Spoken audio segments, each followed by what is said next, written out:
Hey, everybody, and welcome back to another episode of the DLF Trade Show, a member of the DLF YouTube channel. It is still hashtag Dynasty Trade Month. So, hashtag Dynasty Trade Show. Also, I guess, right? Mm-hmm. You know, because we got to get those tags in. We got to get some respect and notability and other words that don't really mean anything that I'm just throwing out there because that's what like social media people tell you to do. So, yay! Russ Fisher at Dynasty Outhouse, Addison Hayes at AmazeHayes_. Our first player, most people's running back one, though before we started recording, Addison did just say was sad that his Steelers drafted him. I was curious to see if you would like backpedal on that a little bit. Well, no. He's good, but nope. Good for you. Stay strong. That was a mistake. It's just not been that sort of defense this century. Oh, offense. Sorry. Oh no. Oh no. Oh no. Najee Harris is the RB2 right now in a 12-team super flex league. The first trade we have is Najee Harris and the 204 for Nick Chubb and Chase Claypool. Najee coming in at 696.8. Yes. ADP of just about 15, so right outside the first round. That's pretty good. The 204 comes in at 145.5 for a total of 842.3. Team B trades away Nick Chubb and Chase Claypool. Chubb coming in at 435.1, Chase Claypool 182.1, total of 617.2. It feels like a little obnoxious that we sometimes feel like we have to say the same thing every week, but it's true. You should be paying up to get the best player in a trade, especially when it's an even number of players on both sides, or assets even. I don't see a reason to do this because, first of all, you're aging up at running back and lower valued in general. I mean, we're talking Nick Chubb ADP of just about 48, so we're talking end of the fourth. And then Chase Claypool, who is good in theory, but so much rests on what quarterback they bring in Pittsburgh, because if they do just ride with Mason Rudolph, Claypool's not having a year. Like if they go and get Jameis, Claypool might be the wide receiver one because Jameis will just throw the ball really far and Claypool is fast and tall.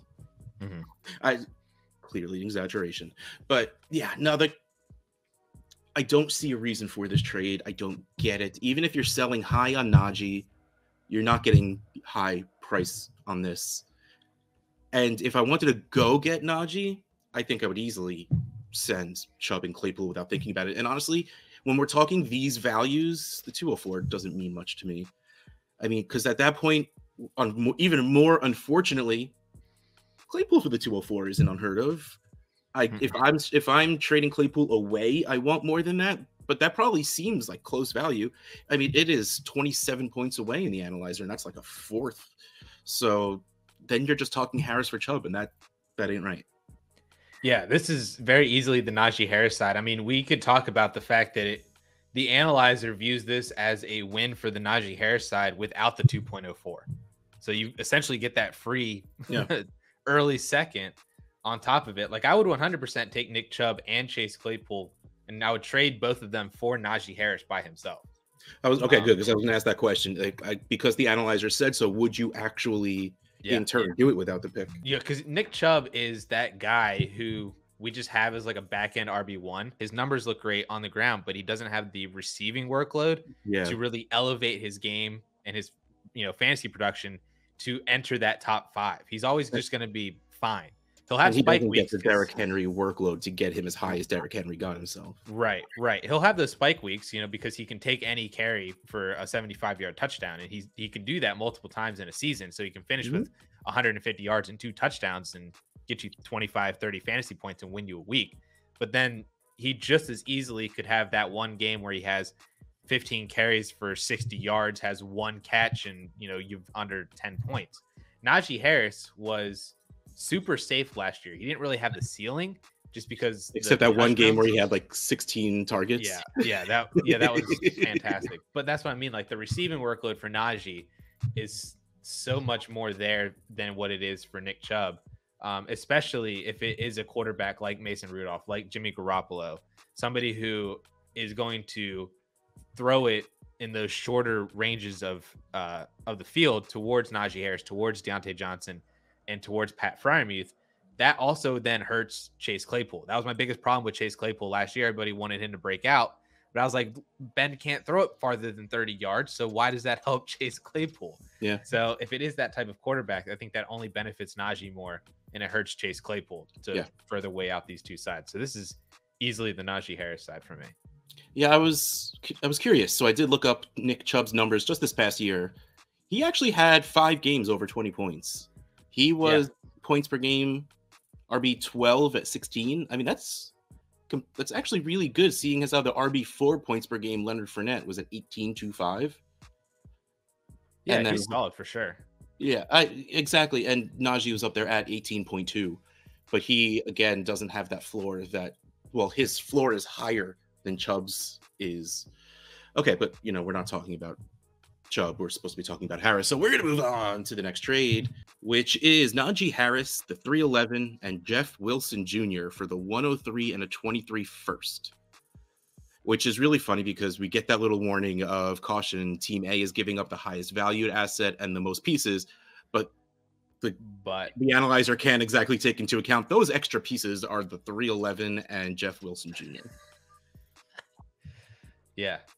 So Najee for 2 firsts. Yeah. So Najee again, 696.8, the 103, 498.6, a 23 first, 365.3.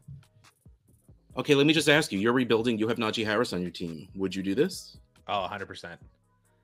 I might do this even if I was competing as well. So like this is in a super flex league. What do you think is the probability that 1.03 is Breece Hall? 33. Probably 50%, because Malik Willis is going to go 101 in a majority of leagues. Right. In which case, as of right now, at least, it's between Burks and Hall. Unless someone's like a crazy Walker fan after he did well in the combine. Right.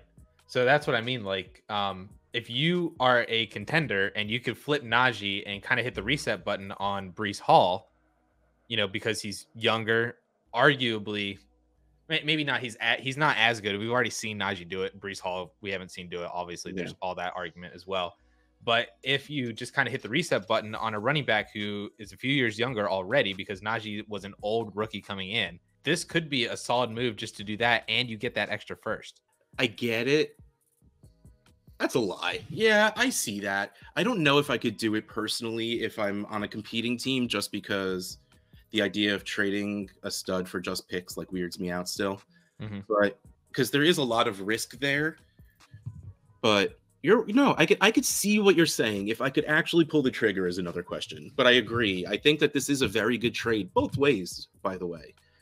I do think this is what you have to pay for Harris, but you better be set to win if you are sending an early first this year and your 23 first, because 23 firsts are gold right now, and we'll only get more golden as time goes on, because we're going to get closer to that draft. Like the second the 22 draft ends, it's going to be dang near impossible to acquire one of these 23 firsts.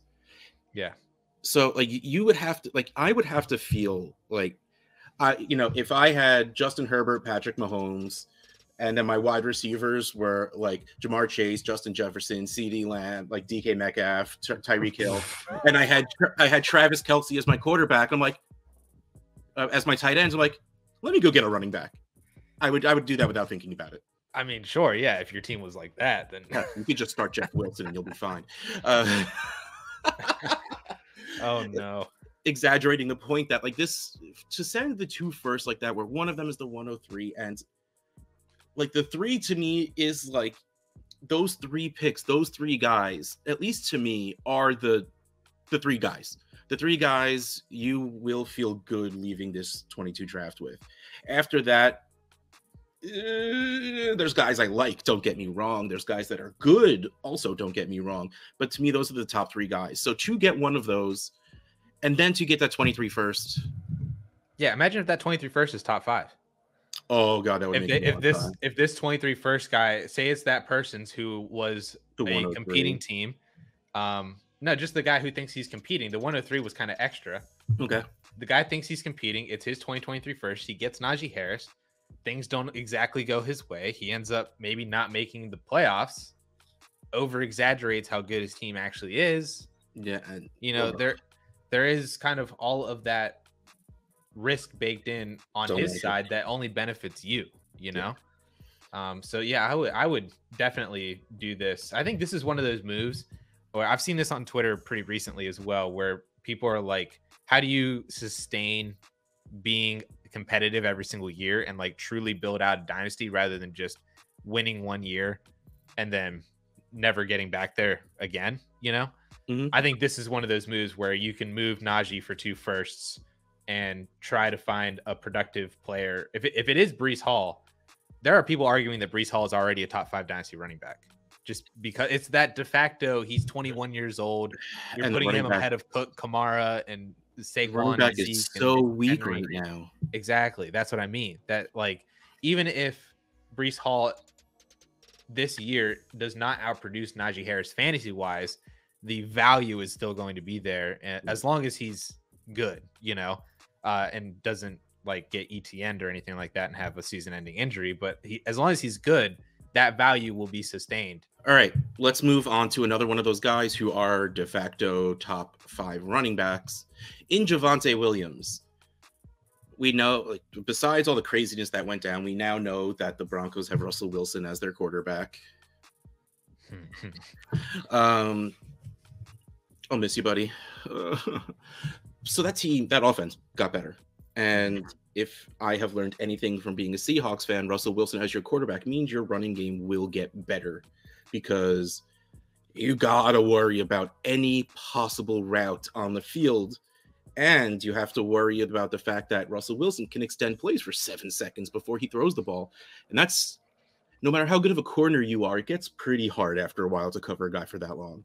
So that will easily open up some running lanes down, you know, along the game. And they were doing it. Like, I love Chris Carson and all, but he's good. Javonte Williams is really good. Somewhere in between what Chris Carson was doing and what Marshawn Lynch was doing, that's where Javonte Williams is for me, because like, he's not Marshawn Lynch yet. Personality-wise, no one will ever be Marshawn Lynch, ever. 12-team Superflex League. Javonte Williams by himself is 500.6 points. The trade for him is Cam Akers and the 108, which does come in after the package adjustment at 592.5. So technically, this fits our system. This fits overpaying a little bit to go get your guy, the more talented guy. I still don't think I do this at all. I think I would do this to go get Javonte Williams, because Cam Akers, I've always been a fan of the guy. He played really well on a literally historically bad team in college. Looked good, you know, not great in the NFL for when he was healthy. And like, I don't know if we could ever talk about Cam Akers without going medical miracle with how fast he came back. Like, he didn't look great coming back, but he came back. That's crazy. Like, this would work if Cam Akers looked fantastic in the playoffs, but he didn't. To me, this is not safe enough for me to move Javonte Williams. If you want to move Javonte Williams because you think he is overpriced at RB4, I want something either safer than Cam Akers coming back or riskier in I'd rather take a 23 first instead of Cam Akers. I would feel better about the 108 and a 23 first than Cam Akers and the 108. Yeah. No, it's not enough for me either. Akers' production has kind of been... We kind of remember, I think, too much the end of 2020 for like 4 games. And when he returned, he did not look good. And I mean, say what you want about, he came back from the Achilles too quickly, and he, you know, needed some time to get reintegrated. But like, he had like 5 or 6 games to like get going and looked horrible every single game. I think he averaged under 2.5 yards per carry. And they're absolutely going to have a split between him and Darrell Henderson. Whatever that split actually is still kind of yet to be seen. Akers did get good volume. Like, he did have, you know, I would say 15 to 18 touches at least every single game. So that's actually really good. Yeah, and he just wasn't efficient with them. He was not good. Yeah. So I do think that I would rather take Javonte Williams here than the still kind of unknown of Cam Akers back from the Achilles and the unknown of the 1.08 in Superflex, which, could be a quarterback. It could be like a second tier wide receiver. It just, I don't really know if I want that 1.08 on top. Like if that's enough to get to Javonte, and I would rather just hold on to Javonte. This next one is very much more interesting. Still 12-team Superflex, Javonte Williams and the 408 for Deebo Samuel and Amari Cooper, the now being told he will not be returning to the Cowboys, Amari Cooper. So Javonte Williams is still coming in at 500.6, the 408 at 13.5. It's there, so I'm going to read it. For a total of 514.1, Deebo Samuel 531.5. Surprising, because we're talking about a lower ADP. I mean, it's only like 5 picks later, but Deebo still has a higher value in the analyzer. And Amari Cooper still coming in at 251.4. Would you trade Javonte for these two wide receivers? Easily. Yeah. And while Deebo is worth more in the analyzer, would you do that straight up? Javonte for Deebo? So you're thinking much more than I do. I wouldn't. I think it's close. I cannot get on the Deebo train at his current value. I don't know why. It just seems like last year was such a mirage. Like it was like really weird. Like he was a wide receiver for half the year. He was a running back for the other half of the year. He scored like every freaking week. And I just don't really know what he is. And so I just don't, I'm scared of something that I don't really know what's going on with that situation. Not that it's bad, and I think it'll still be great.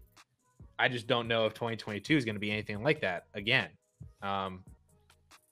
But you get Amari Cooper on top of it, and that makes it a little bit better. Yeah, exactly. Yes. I would not do it straight up either, especially just like running backs are more scarce. Like, what I said at the beginning, like it's kind of, we're weak at running back at this point because people we have as the RB2 through 4 2 years ago, with the same as they are now, their same value would probably be like RB8. When we had Cook and McCaffrey and Saquon and Kamara all at not even top value, but their value 2 years ago, they were just worth so much more than these running backs are. Like the RB2 going in the beginning of the second round, that's crazy. Even in a super flex league, there probably should be more than one running back being taken, and there isn't. Yeah, exactly. So let's move on to the real enigma of this show, of this second year running back group, and that is the injured Travis Etienne. Before we actually go into the trades, are you concerned we haven't seen a running video yet? Like, I feel like that's something we get by now. Like him and Dobbins, it's freaking me out that we haven't seen like an Instagram post or something of them on a treadmill. Yeah, but sometimes the players just want to work in silence. It's not it's that little Wayne thing where it's like real G's moving sounds like lasagna. That's kind of, I feel like Dobbins and Etienne are.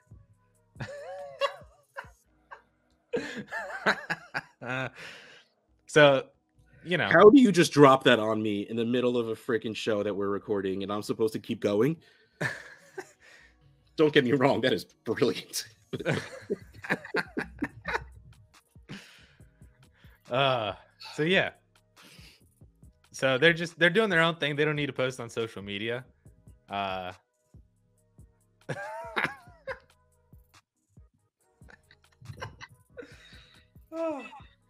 right. Do you want me to start talking now? Do you need me to take over? You good?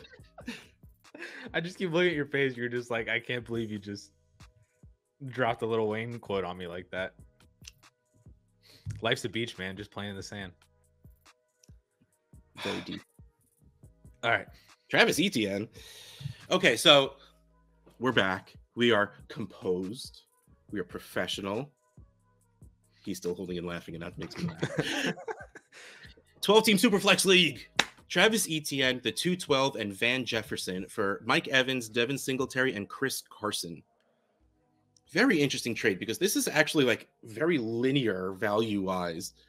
Travis Etienne, 259 for Mike Evans, 255.7. The 212 for Devin Singletary, 73.7, 71.1. Van Jefferson, 29.6. Chris Carson, 47.5. I do think that Mike Evans and Travis Etienne are pretty even. ADP-wise, 66 to 75. There's a bit of a gap. Mike Evans is 28. Travis Etienne, 23, coming off a broken foot and on a team where we know nothing about besides the fact Trevor Lawrence is their quarterback. James Robinson tore his Achilles like 6 weeks ago, so he's probably not coming back all that soon.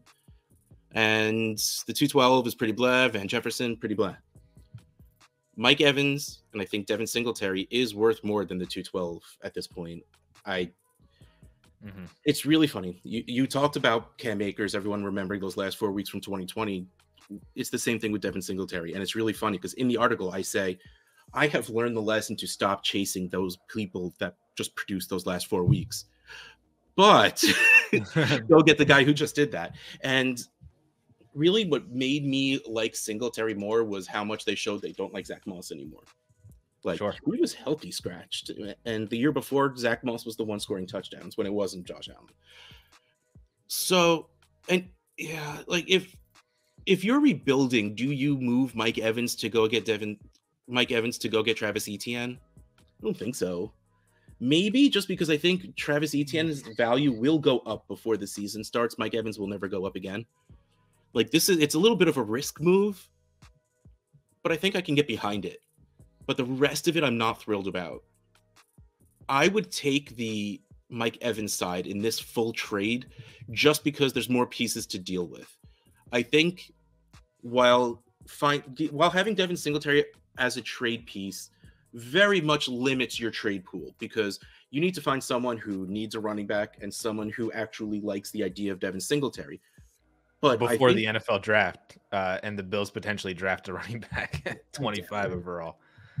Oh God, no, they that would be probably a bad move, but not going to depend on rational GMing. I still think I could do more with that side than I can with the 212 and Van Jefferson. And Mike Evans will just never get any respect, even though all he does is catch for over 1,000 yards.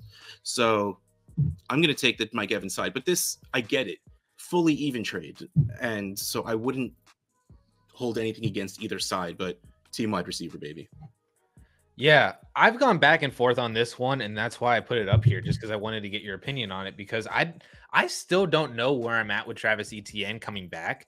And it's funny because I was looking at my rookie running back marker system that I have again now for 2022 and looking at this class and everything like that. And so I have 8 markers that I look at for running backs, and they're all just like baselines that you've checked the box, you're good. Historically, since 2000, there have only been about 7 or 8 running backs that hit all 8 of those markers, and they're really good running backs. And Travis Etienne is one of them. And so we've had one every single year since 2016, not counting 2019. I was about to ask. I really was about to ask 2019. Yeah, 2022. Sanders or Montgomery did it. Nobody in 2022 will do it this year. So there's that comparison to 2019 and 2022. Breece Hall won't do it.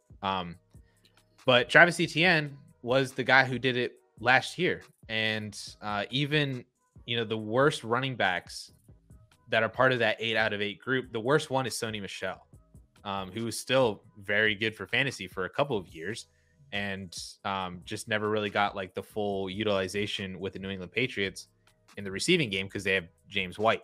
Whereas Travis Etienne is the receiving back for the Jaguars. And from a quarterback he's caught passes from before. Exactly. But then also has the between the tackle skills to be really good. And if James Robinson, takes a little bit longer on his Achilles, I believe his surgery was just like a few weeks ago. Yes. So like 6 months, if you're talking a Cam Akers level of return from injury from that date, we're talking preseason is when he's back, basically. And that's on a 6-month timeline. Not even saying if he does something normal like 7 or 8 or 9 months.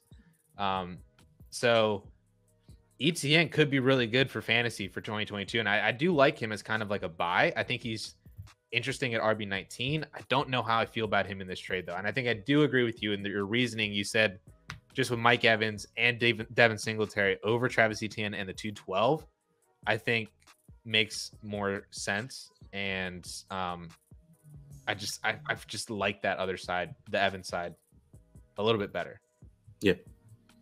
Yeah. This next one, I'm very interested to hear what you have to say in this one, because it is just a Travis Etienne for 23 first and second. Now, the interesting part about this is a reminder that Travis Etienne comes in at 259. 23 first by itself is 365.3. And then when you're adding the 23 second at 127.7, you get 493 to 259. That's a gap. Mm-hmm. And the real question, I think, is, are you good waiting that year? You know, do you, even if you don't have faith in Etienne, the idea of him gaining value, but the question is, in 5 months, we've seen Etienne, let's just all hypothetical clearly, because I don't know, I can't see the future yet. He goes back, he looks good, he's healthy, we see him play in his first preseason game. Are you getting more than a 23 first and second for him? I don't think so. Especially not 5 months from now, when everybody's because the when value we of the all picks are going to go up as well. Yeah. Exactly. So honestly, like, would I feel good sending Etienne for the first and the second right now? Would you? No, I would 100%. I would take a 23 first over Etienne itself. So yeah, you would take need that trade value of, well, yeah, no. I was saying, would you take a 23 first for Etienne right now? So the answer is yes. Yes. Yeah, I think that's the right answer. Because Etienne, he's already 23 right now. So he's going to be 24 next year. A 24-year-old running back coming off of a Liz Frank injury that we just did not see at all. So then 2022, basically, for all intents and purposes, is his rookie year. And even if it's fine, like if he has like a Miles Sanders year, right? Like 900 rushing yards, a handful of touchdowns, 30 to 40 receptions. Like that's like fine. That's mid RB2, back end RB2. But we're not going to like that. And a 2023 first easily would be, especially in a class like next year, is so easily going to be more valuable than Travis Etienne. Not even to mention the fact that if that first were to end up being top 3, top 5, oh yeah, and you get like one of those top running backs next year, like holy crap. Is there a situation where you would send a 23 first to go get Etienne? If I knew it was the 112. All right, so no, because you can't do that. Yeah. All right, let's move on to my favorite part of the show. The horrible trades. I'm looking at this first side and I know how bad it's going to be. 12-team Superflex, Deebo Samuel and Javonte Williams. When you get two big players like that on the same side, you know it's going to be bad on the other side. Like, real bad. So let's go. Mac Jones and Tyler Lockett. Yep. Deebo Samuel, 531.5. Javonte Williams, 500.6. For a total of 1,032.1. Mac Jones, 288.7. Tyler Lockett, 184.3. And now with no one throwing Tyler Lockett the ball, that is going to tank. Yeah, I was going to say, this was made pre-Wilson trade. Imagine how this guy feels now. We end the show on us saying the phrase, not like this, not like this, over and over again. And we're going to do it again because, like we have said, when it comes to Superflex leagues, you should have to pay a little bit more for a quarterback, especially if you're not giving one in return. And that's what's going on here.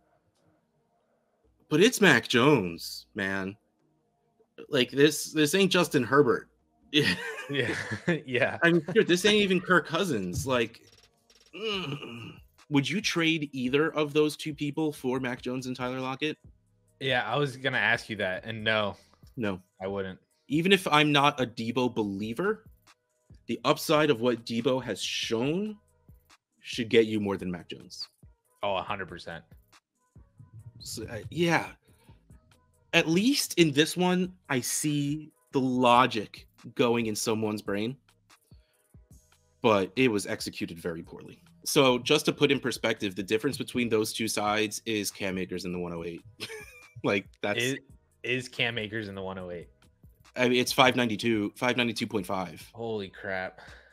It's close. Or Chubb and Claypool. Like, right? I still won't take those no. sides over Debo and Javonte Williams, but like that's how far off this is. That's impressive. Oh no. Good for you, whoever got Debo and Javonte. Yeah, and got rid of Tyler Lockett before Russell Wilson got traded. Yeah.